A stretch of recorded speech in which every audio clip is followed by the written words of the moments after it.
അഭിനയം മോശം, അദ്ദേഹത്തെ കൊണ്ട് പറ്റില്ല. ഫഹദിനെ വിമർശിച്ച അശ്വന്ത്. കാരണം അശ്വന്ത് കോക്കിൻ്റെ റിവ്യൂസൊക്കെ ഞാൻ കാണാറുണ്ട്. നല്ല രസകരമായ റിവ്യൂകളൊക്കെയാണ്. പക്ഷേ ഈ ഫഹദ് അഭിനയം മോശമാണെന്ന് പറയാൻ അത്രയൊന്നും വേണോ? അത്രയ്ക്കൊന്നും വേണ്ട കാര്യമൊന്നും ഉണ്ടായിരുന്നില്ല. ചില സിനിമകളൊക്കെ ഇപ്പം ആ ഒരു ആവേശം വന്നതിന് ശേഷം അത് വലിയ ഹിറ്റുകളൊന്നും കാര്യമായിട്ട് വന്നിട്ടില്ല. പിന്നെ ഈ ഇടയ്ക്ക് വന്നതെല്ലാം ബോംബുകളായിരുന്നു. ചിലപ്പോൾ അദ്ദേഹത്തിന് ക്യാരക്ടർ സെലക്ട് ചെയ്യുന്നതിൽ ഒരു പാളിച്ച പറ്റിയതുകൊണ്ടായിരിക്കും.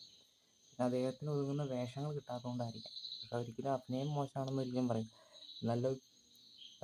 പക്ഷെ ആദ്യത്തെ ഒരു പടം ഉണ്ട്, അതെ കയ്യെത്തും ദൂരത്ത്, അതൊക്കെ വളരെ റോസ്റ്റ് ചെയ്തതാണ്. പക്ഷെ പുള്ളി ഒരുപാട് സർവൈവ് ചെയ്താണ് ഇവിടെ എത്തിയത്. തീർച്ചയായിട്ടും ഒരു പടം കൊണ്ട് ചിലപ്പോൾ അയാളുടെ അഭിനയം മോശം, പടം പൊട്ടിയോണ്ട് അയാളുടെ അഭിനയം മോശമാണ്, അയാൾക്ക് അഭിനയിക്കാൻ അറിയില്ല എന്നൊന്നും പറയാൻ ആരുമല്ല. പക്ഷെ നല്ലൊരു അഭിനേതാവ് തന്നെയാണ് ഫഹദ് ഫാസിൽ. തീർച്ചയായിട്ടും അദ്ദേഹം നല്ലൊരു വേഷമായിട്ട് തിരിച്ചു വരും. പിന്നെ അശ്വന്ത് കോക്ക് അങ്ങനെ പറയുന്നതിൽ അത്ര വലിയ കാര്യമായിട്ട് എടുക്കേണ്ട കാര്യമൊന്നുമില്ല. അശ്വന്ത് കോക്ക് ഇതുപോലെ ആസിഫ് അലീനെ വിമർശിച്ചാണ്. പക്ഷെ ആസിഫ് അലി ശക്തമായിട്ട് തിരിച്ചു വന്നില്ല. അതുപോലെ തന്നെ ആവേശത്തിലൂടെ പോയെങ്കിലും ആവേശത്തിലൂടെ അടങ്ങിയെങ്കിലും ഇനിയൊരു ശക്തമായി ഫഹദ് ഫാസിൽ തിരിച്ചു തന്നെ വരും.